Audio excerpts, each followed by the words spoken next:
I enjoyed it from day one, and I still enjoy it, and been farming all my life. Part of a family farm with 2 sons and wife and 2 daughters. I want to stay here. I'd like to keep working on the farm till I physically can't. I think you have to have a passion and that survival instinct to say, this is our farm, no one's going to take it off us, and you'll sacrifice anything to keep it. Sugarcane farming is very community-based and supports a lot of families. It keeps small towns going. If you're a pure businessman, you'd never own a cane farm. It's just a passion in your life.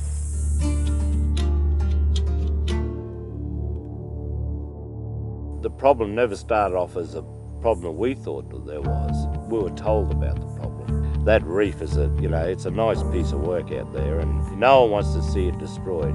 But the perception was we were destroying it almost intentionally, and that's the point I didn't like.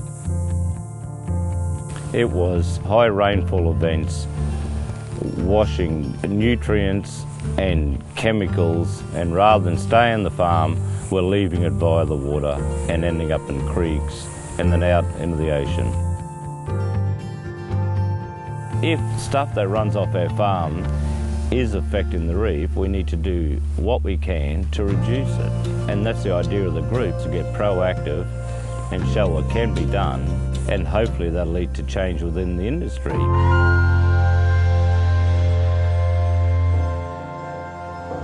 My name is Rob Cairns. I'm the WWF lead on Project Catalyst. We need to feed and clothe 7 billion people on the face of the planet. How do we grow food to feed the world and minimise our impact on the environment? Farming's not easy. They make really complex decisions, with the weather, with the weed control, with the pest control. I've never met a cane farmer who willingly wants to destroy the Great Barrier Reef. Nobody wants to do that. And when you look at it, growers are actually the ultimate environmentalists.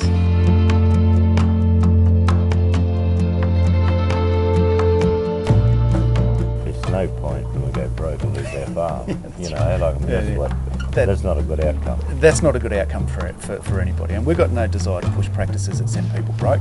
The trick is, how do we do it in a way that's economic, that's sustainable, that's good for everybody? That's true. We can't work together. It's just going to be one fighting the other forever, So I think there's more to be done by talking.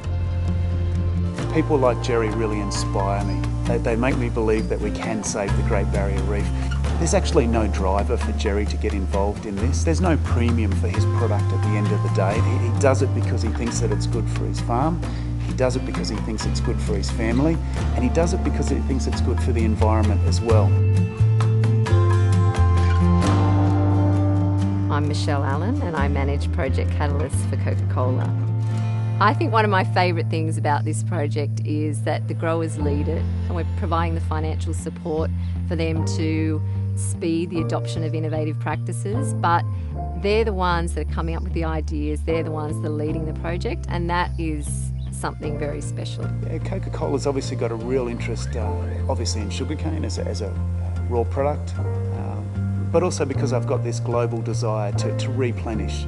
We realise that people like Coca-Cola, they probably have more influence and more control over the issues that we're trying to address than any other organisation that we can think of. I think Coca-Cola sees itself as they've got a big place in the community, and I think they're just being a good citizen, I think. WWF can't do this by ourselves. Cane farmers can't do this by themselves. Coca-Cola can't do this by themselves. But as a group, when we get together and we work on the bits that we agree on, that's just so powerful.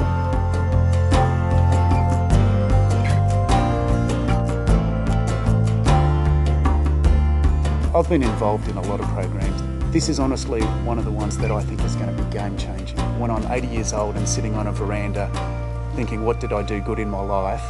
Project Catalyst is it. Until I started with this, the WWF was always seen as the absolute enemy to farmers. It seems to be, alliances between the WWF and farmers springing up everywhere. I think in the future, if you're not aware of the environment, you're not going to be able to farm. It's not so much a business, it's a way of life. I think my father would be very proud of what we're doing here in the farm, and he'd love the fact that another generation's coming to the farm and keeping the name going, and he'd be very proud of it, I think.